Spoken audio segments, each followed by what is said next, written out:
మీ పేరు పేరు కామేశ్వరం, ఏ ఊరు? తిరుపతి. 2024 ఎవరికి ఓటు వేస్తారు? ఖచ్చితంగా వైఎస్ఆర్సీపీ. దేనికని? అది మీరు చూసారు కదా, ఇప్పుడు వచ్చిన ప్రతి ఒక్క గవర్నమెంట్తో పోలిస్తే కనుక మాకు నమ్మకం వచ్చింది వైఎస్ఆర్సీపీ. అంటే ఏ విధంగా? ఏ విధంగా కానీ ప్రతి ఒక్క దాని గురించి కానీ, డెవలప్మెంట్ గురించి కానీ, ఇచ్చే స్కీమ్స్ గురించి కానీ, నార్మల్గా రేపు మన ఏపీ అభివృద్ధిలోకి వస్తుందని కానీ, ఇండియాలో #1 స్టేట్ అవుతుందని కానీ ఏదైనా చెప్పచ్చు. మరి చంద్రబాబు నాయుడు మీరు కూడా చేస్తానంటున్నారు. అదంతా అది మాటలు చూసేసాము, చూసి మళ్ళీ నమ్మి ఓటేయలేము. మరి చంద్రబాబు నాయుడు పవన్ కళ్యాణ్ పొత్తు పెట్టుకొని వస్తున్నారు కదా. పొత్తు జరిగినా కూడా, ఎంత జరిగినా కూడా, టోటల్గా వైఎస్ఆర్సీపీ ఎంత నెగిటివ్ చూసినా కూడా లాస్ట్ మీరు ఫైనల్గా చూసేది వైఎస్ఆర్సీపీ. మరి తిరుపతిలో అభినయ్ రెడ్డి పోటీ చేస్తున్నారు. అవును. మరి ఆయన పైన మీ అభిప్రాయం? ఆల్రెడీ ఒక డిప్యూటీ మేయర్గా నిరూపించున్నారండి.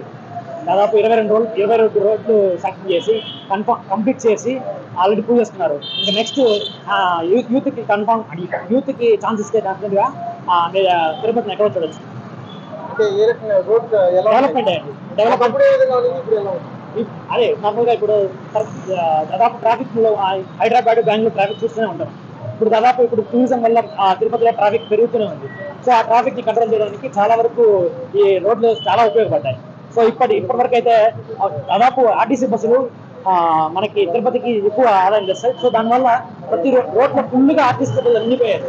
సో ఇప్పుడు అసలు ఆర్టీసీ బస్సు కింద కనపడదు, చుట్టుపక్కల కనపడదు. ఎందుకంటే వచ్చింది బస్ స్టాండ్ వెళ్తుంది, తిరుమలకి వెళ్తుంది. సో ఫ్రీగా ప్రతి ఒక్క అర్బన్ లో ప్రతి ఒక్కరు ఫ్రీగా పెట్రోల్ గా ఈజీగా వెళ్ళడానికి 5 నిమిషాలు వెళ్ళిపోతున్నారు తిరుపతి. సో దానివల్ల మనం ఎవరు చేస్తారు ఓటు? కంపల్సరీ వైఎస్ఆర్సీపీ జగన్. అభినయ్ గారికి ఏం లేదు. మీ పేరు? నా పేరు కన్నప్ప గారి కేసులు రెడ్డి, తిరుపతి. 2024 ఎవరికి ఓటు వేస్తారు? వైఎస్ జగన్మోహన్ రెడ్డి గారు. దేనికని? ప్రజలకు అనేక పథకాలను తీసుకొచ్చారు, అందరూ లబ్ధి పొందుతున్నారు. ఏ మారుమూల గ్రామంలో ఉన్న వాళ్ళకు కూడా ప్రతి పథకాన్ని అందించేటట్టు వాలంటీర్ వ్యవస్థను తీసుకొచ్చారు, సచివాలయం వ్యవస్థను తీసుకొచ్చారు. అనేక మార్పులు జరిగాయి. కాబట్టి ఈ మార్పుల కోసం మేము మళ్ళీ జగన్మోహన్ రెడ్డికి ఓటేయాలనుకుంటున్నాం. చంద్రబాబు నాయుడు నేను చేస్తానంటున్నాడు. గతంలో కూడా ఎన్నో చెప్పాడు, చేశాడు, కానీ ఎవరికి కూడా అంత అందుబాటులో లేవు అవి పథకాలన్నీ. చెప్పారే కానీ అవి ఎంతవరకు అమల్లో అయితే నోచుకోలేదు. కానీ జగన్మోహన్ రెడ్డి చెప్పాడు, అన్నీ చేశాడు. కాబట్టి మళ్ళీ మేము జగన్మోహన్ రెడ్డిని గెలిపించుకుంటాం. మరి చంద్రబాబు నాయుడు పవన్ కళ్యాణ్ పొత్తులు పెట్టుకున్నారు. ఈ రాష్ట్రంలో సక్సెస్ అవగలరా?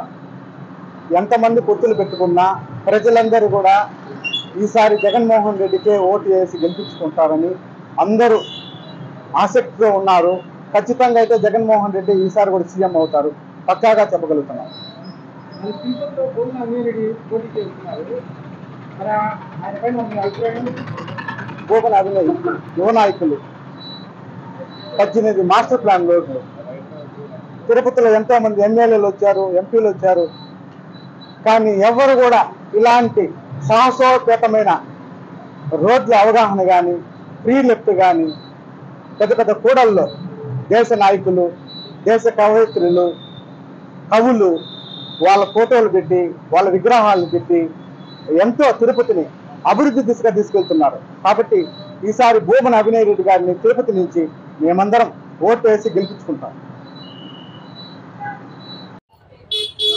పేరేం పేరు? నా పేరు కళ్యాణ్ అండి. 2024లో ఎవరికి ఓటు వేస్తారు? నా పేరు అభినయ్ రెడ్డి గారికి ఓటు వేస్తారు. దేనికని? ఆయన చేసిన అభివృద్ధి కళ్ళ ముందు కనిపిస్తాం అనుకుంటా. టౌన్లో ఏమేం చేశారు? రోడ్లు వేయడం కానీ, ఫ్రీ లెఫ్ట్ కానీ, ఏ సమస్య ఇచ్చినా ఆ సమస్య కన్నా ముందు ఆయన ఉంటారు. దానివల్ల ఆయనకి ఓటు వేస్తారు. అదేవిధంగా రాష్ట్ర పాలన ఎలా ఉంది? చాలా బాగుంది. సంక్షేమ పాలన బ్రహ్మాండంగా జరుగుతుంది. మరి చంద్రబాబు నాయుడు నేను చేస్తానంటున్నాడు. గతంలో చేశారు కదా, దానికి దీనికి భిన్నంగా ఉంది కదా. ఏం చేశారు ఆయన? గతంలో కంటే ఇప్పుడున్న ప్రభుత్వం చాలా బాగా చేస్తుంది పథకాలన్నీ కూడా. మరి ఒకవేళ ఇక్కడ తిరుపతిలో పవన్ కళ్యాణ్ నిలబడితే అయినా కానీ అభినయ్ అభిమానము ఫ్యాన్స్ ముందు కష్టమే.